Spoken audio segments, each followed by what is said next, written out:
Pak, saya mau nanya nih, apakah Tuhan Yesus di sorga berupa manusia atau roh? Allah itu roh.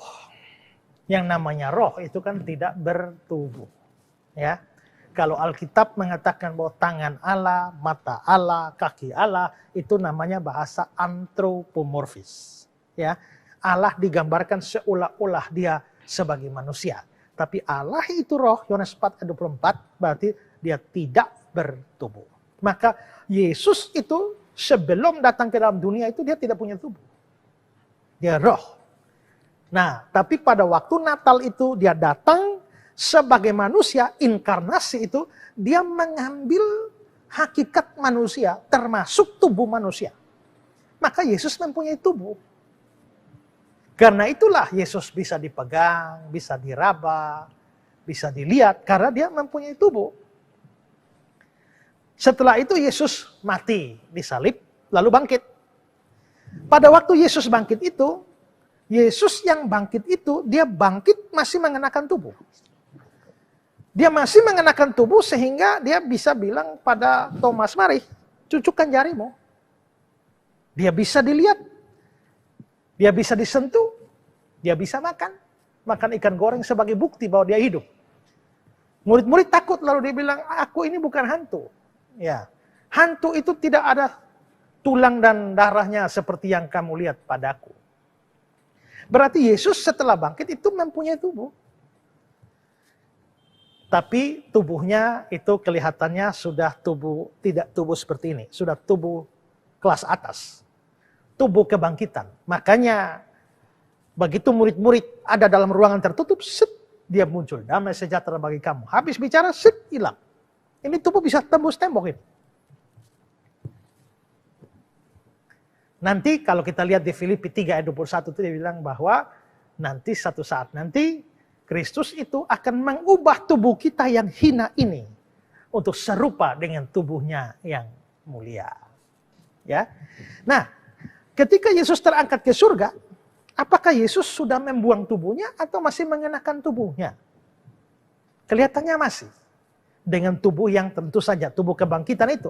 Karenanya murid-murid masih melihat dia naik. Kalau dia roh, ya berarti tidak terlihat. Dalam Kisah 1 ayat 9, sesudah ia mengatakan demikian, terangkatlah ia disaksikan oleh mereka.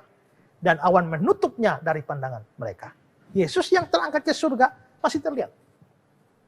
Ketika Paulus membahas peran Yesus sebagai imam besar di surga. Yesus yang naik ke surga itu sebagai imam besar. Imam besar itu menjadi perantara antara Allah dan manusia. Nah, pada waktu Paulus membahas peran Yesus itu dia bilang begini, dalam 1 Timotius 2:5. Karena Allah itu esa, dan esa pula dia yang menjadi pengantara antara Allah dan manusia, yaitu manusia Kristus Yesus. Paulus tidak bilang Tuhan Kristus Yesus atau Tuhan Yesus Kristus. Manusia Kristus Yesus. Padahal dia membicarakan perantaraan imam besar di surga. Berarti di surga, Yesus itu sebagai manusia Yesus Kristus. Dalam penglihatan setelah Yesus naik ke surga, dalam penglihatan yang dilihat oleh Rasul Yohanes di kitab Wahyu.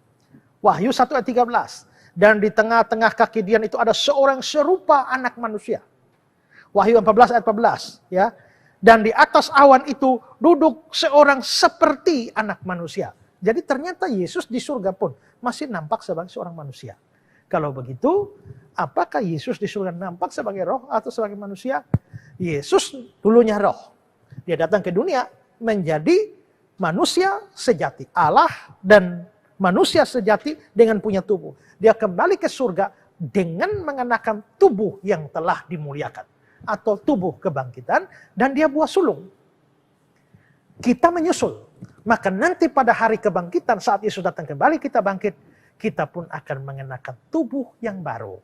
Tubuh kemuliaan, tubuh kebangkitan. Itu yang Paulus bahas dalam 1 Korintus pasal 15. Soal kebangkitan tubuh, saudara baca di sana.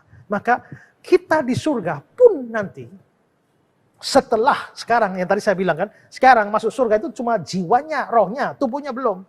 Tapi saat Yesus datang kedua kali terjadi kebangkitan tubuh, dan kita bersama-sama dengan Kristus di surga, itu mengenakan tubuh kebangkitan. Sama seperti tubuh Kristus. yang mulia itu. Berarti Kristus memang di surga dengan tubuh kebangkitan itu. Maka dia nampak sebagai, dia tetap sebagai Allah manusia. Ya,